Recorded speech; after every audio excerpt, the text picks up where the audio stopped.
Hello everyone and welcome to another garden time. If you watched the previous episode, you'll know that we have a lot of tomatoes left over. So I decided to take some of the green ones and make some pickles, but also some fried green tomatoes. But first we'll head out to my herb garden because I need to snip some dill to make the pickles. My dill is usually huge by now, but I think the slight change in weather pattern didn't really do well for them this year.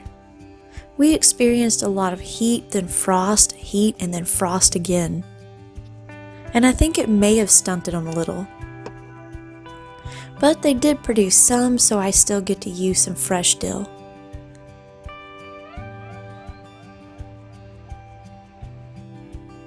Now we'll separate our tomatoes for pickling from our tomatoes for frying.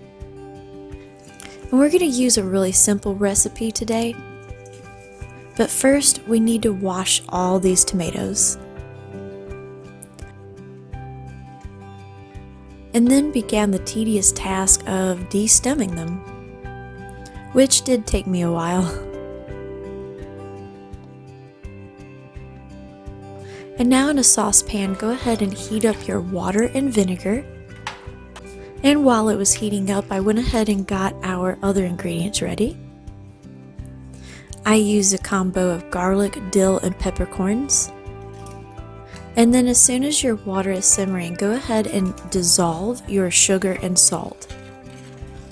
And as for other ingredients, you don't have to go with what I did. You can get as creative as you want, including adding some cloves. I think that would be really good. And you could even add rosemary or even some hot peppers. And now in a clean quart mason jar, go ahead and add your tomatoes. And now you can add your ingredients. And don't worry too much about placement. Once you add your hot water, it's just going to float wherever it wants to go anyway. I've never tried pickled green tomatoes before, but there's something that's very beautiful and rustic about them already.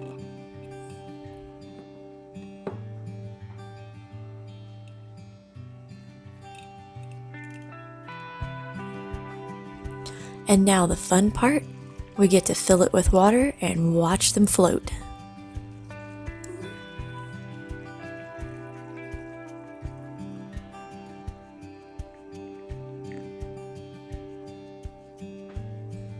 And look how pretty. I can't wait to try them, but we have to leave them in the fridge for about 4 to 5 days before we can eat them. Now we're on to the frying part. Go ahead and take your larger green tomatoes and cut them into thin slices. I have a mix here of heirloom and Mr. Stripey's and Roma, so each one's going to look a little bit different on the inside. I actually like the combination of large and small tomatoes. And it's sometimes the smaller slices that are better because they're just a little bit crispier. Now we're going to go ahead and make our batter. In one bowl, crack 2 eggs and lightly beat them. Now you're going to put about equal parts flour and cornmeal mix. And now for the fun part. You can just go with some salt and pepper to taste. But I also like to add in some onion powder, garlic powder, and paprika to taste. Feel free to add or subtract any number of these ingredients. Now give that all a good stir. I just used my slicing knife so I didn't dirty up another utensil. And now we're going to heat up some oil in a large skillet. And I found the best coating is to grab a slice of tomato, coat it in a little bit of flour, then your egg, and then the flour again. This will give you a really good crispy coating on that tomato. And as soon as your oil is hot, go ahead and add them to your pan. Being very careful not to overcrowd the pan or overlap the tomato slices, this will ensure that you fry your tomato evenly on every side.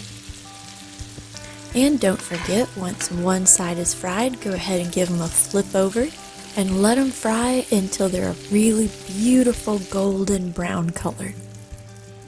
I like to transfer my tomatoes to some paper towels to drain some of the oil.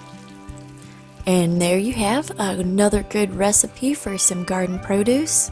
These are great with your dinner, or maybe by themselves with some ranch dip as a snack.